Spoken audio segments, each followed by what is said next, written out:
13ই June 2025 সালে Israel ইরানের দিকে, বিশেষ করে ইরানের যত নিউক্লিয়ার বেসমেন্ট ছিল সবগুলোতে অ্যাটাক করে। আর এর ফলে ইরানের যত নিউক্লিয়ার বেসমেন্ট ছিল সমস্ত কিছু ধ্বংস হয়ে যায়। কিন্তু এরপরে ইরান যেটা করে সেটা দেখে পুরো বিশ্ব অবাক হয়েছে।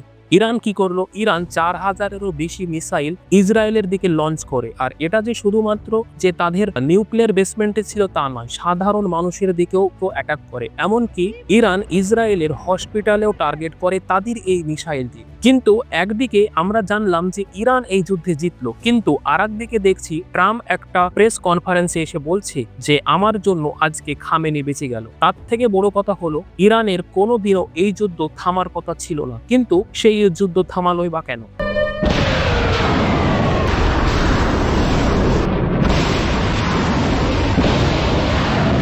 আপনারা জানেন যে ইসরায়েল গাজার অ্যাকচুয়ালি কি হাল করেছে। গাজাকে পুরো শেষ করতে করতে তারা এতটাই নিচে নেমে গেছে, গাজা শুধু ধ্বংস হতেই শুধু বাকি আছে। সেখানকার মানুষ ঠিকমতো খেতেও পাচ্ছে না। তো সেই সময় কি হয়েছিল? সেই সময় ইসরায়েলের কিছু আর্মি গাজায় ঢুকে পড়ে, আর তারা হামাসের কিছু লিডারকে যখন খুঁজতে লাগে তখন তারা জানতে পারে যে হামাসের কিছু নেতা আছে তারা ইরানে ঢুকে পড়েছে। তারপর তখন তারা ইরানের ভিতরে ঢুকে খোঁজ নিতে শুরু করে। আর তারপরে তারা জানতে পারে ইরান শুধুমাত্র বসিয়ে নেই, ইরান এখন নিউক্লিয়ার বোম বানাচ্ছে। এটা দেখে তারা ঘাবড়িয়ে যায় এবং তারা তাদের সরকারকে জানায়। আর তারপর আমাদের এই ঘটনাতে এন্ট্রি নেয় ট্রাম্প। ট্রাম্প তখন একটা প্রেস কনফারেন্স করে এবং বলে ইরানকে নেগোসিয়েশন করার জন্য, মানে ইরানের যে প্রেসিডেন্ট আছে খামেনি তাকে 2 মাসের ডেডলাইন দেয়। আর এই নেগোসিয়েশনের শর্ত হলো হয়তো ইরানকে এই যে নিউক্লিয়ারের কাজ বন্ধ করতে হবে, না হলে তাদের সমস্ত রকমের কাজ আমেরিকাকে দিয়ে দিতে হবে। মানে এই যে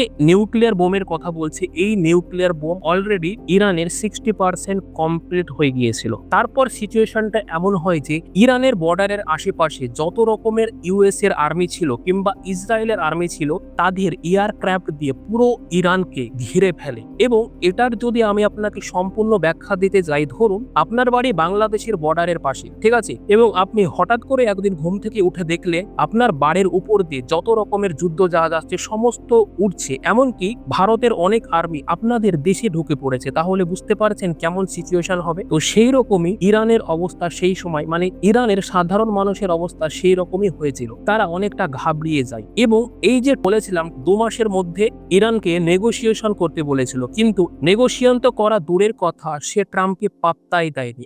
আর তারপর আমেরিকার নির্দেশে ইসরায়েল একটা মিশন লঞ্চ করে, যে মিশনের নাম ছিল অপারেশন রাইজিং লায়ন। আর এই মিশনে 200টারও বেশি এয়ারক্রাফট এবং ইসরায়েলের বেশিরভাগ আর্মি, মানে 70%-এরও বেশি আর্মি এই মিশনে তারা দিয়ে দেয়। এবং এই মিশনে ইসরায়েলরা ইরানের 100টারও বেশি বেসমেন্ট টার্গেট করে। আর এইদিকে এই মিশনে আমেরিকা বা এই মিশনে নাম দিয়েছিল অপারেশন ফ্রিডম। মানে ভাবুন, সাধারণ মানুষকে যাদের কোনো দোষ নেই তাদেরকেই মারছে এবং সেই মিশনে নাম দিচ্ছে অপারেশন ফ্রিডম। কি অদ্ভুত! এই যে আপনি এখানে যত রেড ডট দেখতে পাচ্ছেন, এই সমস্ত রেড ডটে ইসরায়েলরা ইরানকে টার্গেট করেছিল।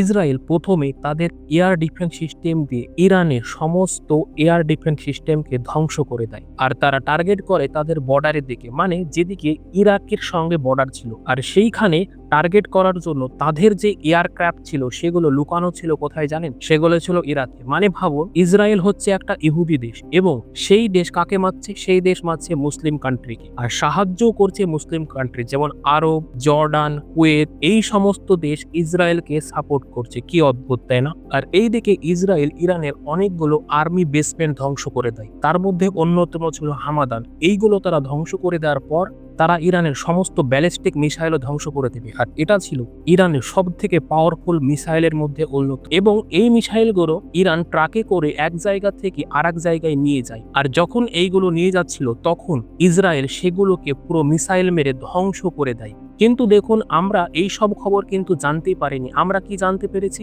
আমরা জানতে পেরেছি যে ইরান নাকি ইসরায়েলের সমস্ত কিছু পুড়িয়ে ফেলেছে, পুরো বড় বড় বিল্ডিংও ভেঙে ফেলেছে। আবার অনেকে বলছিল ইরান নাকি একটা টেরোরিস্ট দেশ। এবার আপনারাই বলুন, ইরান কি একটা টেরোরিস্ট দেশ ছিল, না নিজেদের অস্তিত্ব রক্ষা করার জন্য লড়াই করছিল? এবার এখানে ইরান যে এইগুলো আটকানোর চেষ্টা করেনি তা না, কিন্তু যখন তারা আটকানোর চেষ্টা করলো তখন অনেক দেরি হয়ে গিয়েছিল। শেষের দিকে তারা যখন বুঝতে পারলো তাদের এয়ার ডিফেন্স সিস্টেমগুলো মিসাইলগুলো দিয়ে ওই মিসাইলগুলোকে আটকানোর অনেক চেষ্টা করেছিল, কিন্তু তারা পারেনি, কারণ তখন অনেক দেরি হয়ে গিয়েছিল। তো আজকের ভিডিওটা এই পর্যন্তই। ভিডিওটা যদি আপনাদের ভালো লেগে থাকে তাহলে অবশ্যই ভিডিওটিতে একটি লাইক করে দেবেন। আর আমার এটা অবশ্যই নতুন চ্যানেল, তো আমি আপনার কি প্রথম ভিডিও বানাচ্ছি, তো ভিডিওর লেন্থটা অলরেডি অনেকটাই বড় হয়ে গিয়েছে। তাই আমি আবার নেক্সট পার্টে এই ভিডিওটার দুটো পার্ট করব এবং পরের পার্টে ভিডিওটা ভালোভাবে আপলোড করব এবং এই পার্টে কিছুটা রাখবো, সামনের পার্টে আর একটা রাখবো। তো যদি আপনাদের ভালো লাগে তাহলে অবশ্যই আমার চ্যানেলটি সাবস্ক্রাইব করে দেবেন। আমি এই রকম ভিডিও বানাতেই থাকবো। আর আপনারা প্রচুর সংখ্যক মানুষ ভিডিও তো দেখেন কিন্তু সাবস্ক্রাইব করেন না, অবশ্যই আমার চ্যানেলটি সাবস্ক্রাইব করে দেবেন। দেখা হচ্ছে পরের ভিডিওতে। সকলে ভালো থাকবেন, সুস্থ থাকবেন।